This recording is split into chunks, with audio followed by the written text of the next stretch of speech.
My name is Rachel. I am 31 years old. And the day my brother came back from abroad, he looked me in the eye and told everyone I was the problem. He had borrowed $22,000 from me. He had gone to another country. He had built a new life. And when he returned, he acted like I was the one who had wronged him. That is where this story ends. But to understand how I got there, we need to go back. 5 years back. Growing up, my brother Daniel was always the one with the big ideas. Always a new plan. Always a new dream. My mother loved that about him. She called it ambition. I called it restlessness. But I never said that out loud. Because Daniel was the favorite. Not in a cruel way. Not deliberately. Just quietly, consistently, undeniably, the favorite. He got the benefit of the doubt. Always. He got the second chance. Always. He got the patience. Always. I got the expectation. Study hard. Work hard. Be responsible. Be steady. So I was. By 27 I had a stable career. A good salary. Money saved carefully over years. Daniel was 29. Between jobs again. Between plans again. But always, with a new idea just around the corner. The idea this time was different. He had found an opportunity abroad. A business contact. A partnership. A chance to start something real. He just needed capital. He came to me on a Sunday afternoon. Sat across from me at my kitchen table. Laid it all out carefully. The plan. The timeline. The expected returns. He needed $22,000. He would pay it back within 18 months, he said. With interest, he said. He had never been more serious about anything, he said. I looked at my brother across the table. I saw the excitement in his eyes. I saw the hope. And I made a mistake that would cost me 2 years of my life. I said yes. I transferred the money in 2 installments. $12,000 first. $10,000 3 weeks later when he said the setup costs had been higher than expected. I told no one. Not my mother. Not my friends. I just gave. Because he was my brother. Because family helps family. Because I believed in him even when history told me not to. Daniel left for abroad 4 months later. The first few months he called regularly. Things were slow but moving, he said. The partnership was complicated but promising, he said. Just a little more time, he said. Then the calls became less frequent. Once a week became once a month. Once a month became almost never. When I called he answered briefly. Busy. Things are complicated. I'll explain soon. Soon never came. 8 months after he left I asked directly. Daniel. How is the business? A long pause. It's been difficult, he said. How difficult? Another pause. The partnership fell through, he said. I sat very still. When? I asked. 3 months ago, he said. 3 months. He had known for 3 months and had not told me. And the money? I asked. Rachel. Daniel. The money. He exhaled. I've been trying to rebuild, he said. I have another plan. Daniel, I said quietly. The money. Silence. It's gone, he said. Most of it. I did not shout. I did not cry. I said, okay. Thank you for telling me. And I ended the call. I sat in my apartment for a long time after that. The silence was very loud. $22,000. Years of careful saving. Gone. Not stolen exactly. Not maliciously taken. Just gone. Through carelessness and optimism and a brother who could not bring himself to tell the truth until I forced it out of him. I did not feel angry yet. I felt something quieter. Tired. Deeply, completely tired. After that phone call, I made a decision. I would not chase Daniel for the money. I would not send angry messages. I would not call my mother crying. I would do something harder. I would let it go. Not forgive. Not forget. Just release the chase. Because chasing someone who isn't ready to face you only exhausts you. And I was already exhausted. I told my mother a simple version of events. That Daniel's business had not worked out. That money had been lost. I did not give the full number. I did not give the full story. My mother sighed. Poor Daniel, she said. He tries so hard. I almost said something. Instead, I said, yes. And changed the subject. For the next year, Daniel stayed abroad. He was figuring things out, he said in occasional messages. He had a new plan, he said.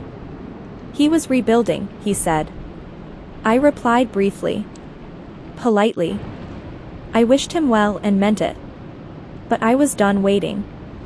I redirected everything I had been giving mentally and emotionally to Daniel's situation, into myself. I had been carrying this quietly for months. The worry. The waiting. The hoping. I put it down. And I picked up my own life instead. I asked for a meeting with my manager. I told her I was ready for more responsibility. She looked surprised. I had been quietly competent for years but had never pushed forward. Within 3 months I had a new role. Within 6 months my salary had increased by 30%. I started rebuilding my savings systematically. Every month. Disciplined. Focused. I also started saying no to things that drained me. No to covering for people. No to absorbing other people's chaos. No to being the steady one while everyone else moved freely.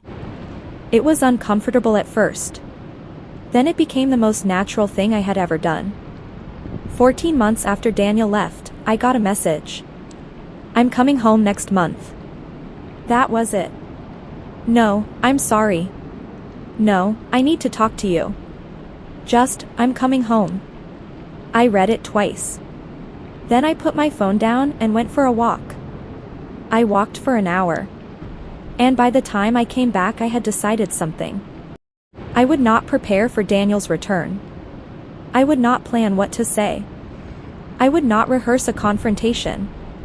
I would simply live my life. And let whatever happened, happen. Daniel came home on a Friday evening. My mother organized a welcome dinner. She called me 3 times to make sure I was coming. I went.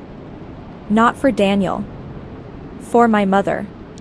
Because she loved her son and that was real even if everything else was complicated.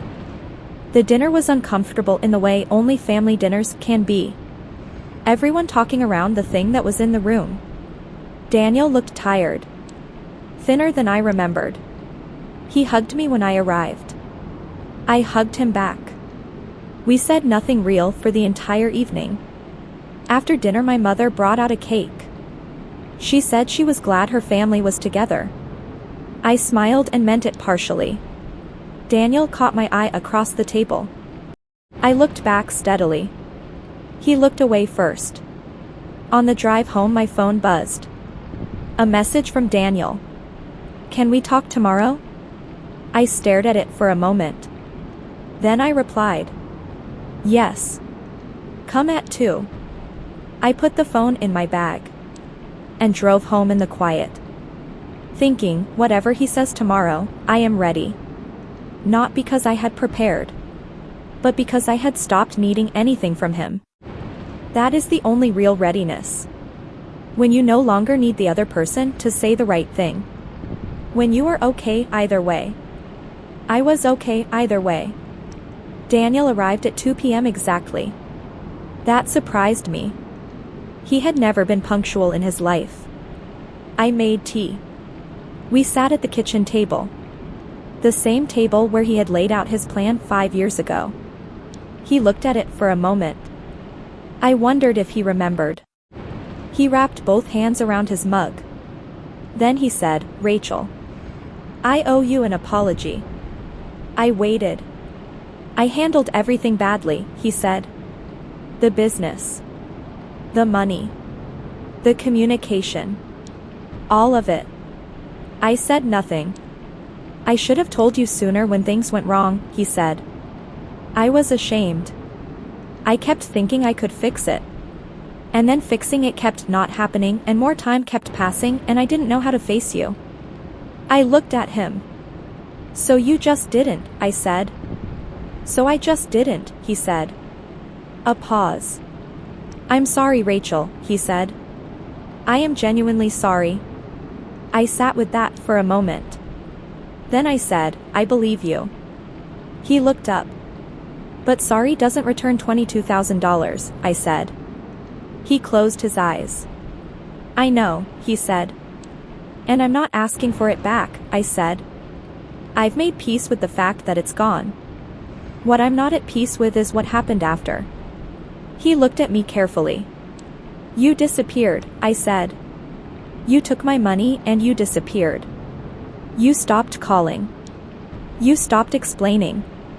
You left me wondering for months whether you were okay, whether the money was gone, whether I would ever hear from you. And then when I finally asked directly, you told me the truth in about 30 seconds like it was nothing. Like it had just slipped your mind." Daniel was quiet. "It didn't slip my mind," he said quietly. "I thought about it every day." "Then why didn't you call?" I asked. He didn't answer immediately. Then he said, "Because I didn't know how to be the person who failed you." I looked at my brother. He looked smaller than I had ever seen him. Not the big ideas man. Not the favorite. Not the one with the plan. Just my brother. Tired and ashamed and sitting across from me in my kitchen. "You didn't fail me by losing the money," I said. "Businesses fail. That happens. You failed me by disappearing. By letting me carry the worry alone. By not trusting me enough to tell the truth." He nodded slowly. "I know," he said. "I know that now." We talked for 2 hours. Real talking. The kind we had never done before. He told me about the year abroad. How quickly the partnership had collapsed. How he had spent months trying to salvage something. How shame had grown into a wall he didn't know how to climb over. I told him how it had felt on my side. The waiting. The unanswered calls. The moment I realized the money was gone and felt not just loss but loneliness. The loneliness of carrying something alone that you had given to someone else to carry together. He listened to all of it. He did not make excuses. That mattered. At the end he said, "I want to pay you back. I don't have it now. But I want to. I want that to be a real commitment between us." I looked at him for a long moment. "I don't need you to pay me back," I said. "I need you to show up. To call when things are hard, not just when things are good. To be my brother in the way that actually means something." He nodded. "I can do that," he said. "I know you can," I said. "I just need you to actually do it." He almost smiled. "Okay," he said. "Okay," I said. We finished our tea. It was not a perfect conversation. But it was an honest one. And honest was more than we had managed in years. 2 weeks after Daniel and I talked, my mother called. Her voice was tight. "Rachel. Daniel told me what happened. About the money. I had wondered when this would come." "Okay," I said. "Why didn't you tell me?" she said. "Because it wasn't your business, Mom," I said. A pause. "He's my son," she said. "And he's my brother," I said. "And it was between us. I handled it." "You handled it by cutting him off for a year." "I didn't cut him off," I said. I stepped back. There is a difference. My mother was quiet. Then she said something that stopped me cold. Daniel said you made him feel like he could never come home. I sat very still. He said that? I said. He said the pressure of owing you money made it impossible to face the family. I took a slow breath. Mom, I said. Daniel borrowed $22,000 from me. He lost it. He disappeared for over a year. He barely called. And now the story is that I made it hard for him to come home? Silence. I'm not saying. That is what you're saying, I said. And I need you to hear how that sounds. My mother did not respond. I called Daniel that evening. Did you tell Mom I made it hard for you to come home? I asked. A long pause. I told her the situation was complicated, he said. That is not what she heard, I said. Another pause. I didn't mean for it to come out that way, he said. Daniel, I said quietly. We had an honest conversation 2 weeks ago. I thought we had moved past blame. And now Mom is calling me saying I was the reason you stayed away. He exhaled. I'll fix it, he said. I'll call her and explain. Please do, I said. Rachel. I'm not angry, I said. I'm just tired of being the easy one to blame. I have been the steady responsible one my whole life. I don't want to be the villain in a story where I was the one who got hurt. Silence. You're right, he said. You're completely right. I'll fix it. He called my mother. I don't know exactly what he said. But she called me 2 days later.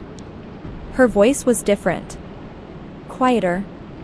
She said, I didn't have the full picture. I'm sorry for what I said. It was not a long apology. But it was a real one. Thank you, Mom, I said. You've always been the one I leaned on, she said. I think I take that for granted sometimes. Sometimes, I said. She laughed softly. Surprised. I'll work on that, she said. I know you will, I said. A month later Daniel started a new job. Steady. Local. Not a big idea, just a good job. He called me the day he started. First day, he said. How was it? I asked. Good, he said. Normal. It felt good to have something normal. Normal is underrated, I said. He laughed. It was the first time I had heard him laugh properly in years. Something loosened in my chest. Not everything. Not the full 2 years. But something. He started paying me back 3 months later. Small amounts. Monthly. I told him he didn't have to. He said he wanted to. It's not about the money, he said. It's about being someone you can trust. I looked at that message for a long time. Then I replied, that means more than the money ever did. And I meant it. Things are different now. Not the same as before Daniel left. Not perfectly repaired. Different. Carefully, honestly different. Daniel and I talk every week. Short calls mostly. Nothing dramatic. How is work? What did you do this weekend? I was thinking about you. Small things. But consistent things.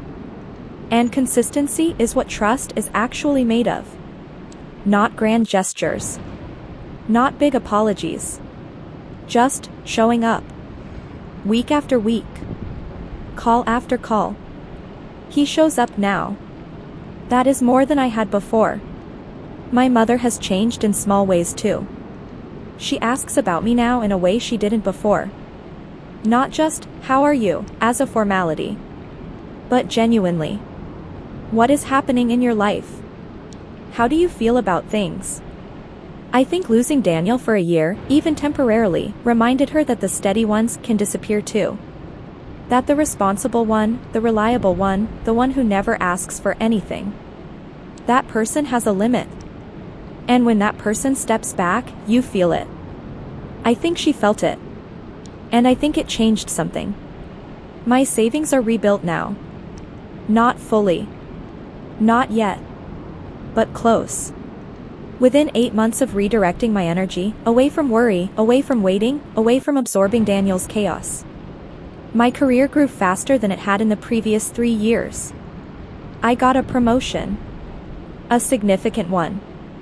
I moved to a better apartment. I traveled twice. I built something real while I was waiting for my family to catch up. And that building, quiet and private and entirely mine. That saved me. Not the confrontation. Not the apology. The building. I think about the $22,000 sometimes. Not with bitterness. Not anymore. More like a tuition fee. It taught me things I needed to know. That love without boundaries is not generosity. It is risk without protection. That being the steady one does not mean being the sacrifice. That family can take you for granted not from cruelty but from habit. And habits can change. If you show people the cost. 6 months ago Daniel and I went for dinner. Just the two of us. A restaurant we used to go to when we were younger. We talked about everything and nothing. Old memories. Stupid jokes. Things we had forgotten we remembered. At the end of the night he said, "I missed this." "Me too," I said. "I'm sorry it took me so long to find my way back," he said. I looked at my brother across the table. He was not the big ideas man anymore.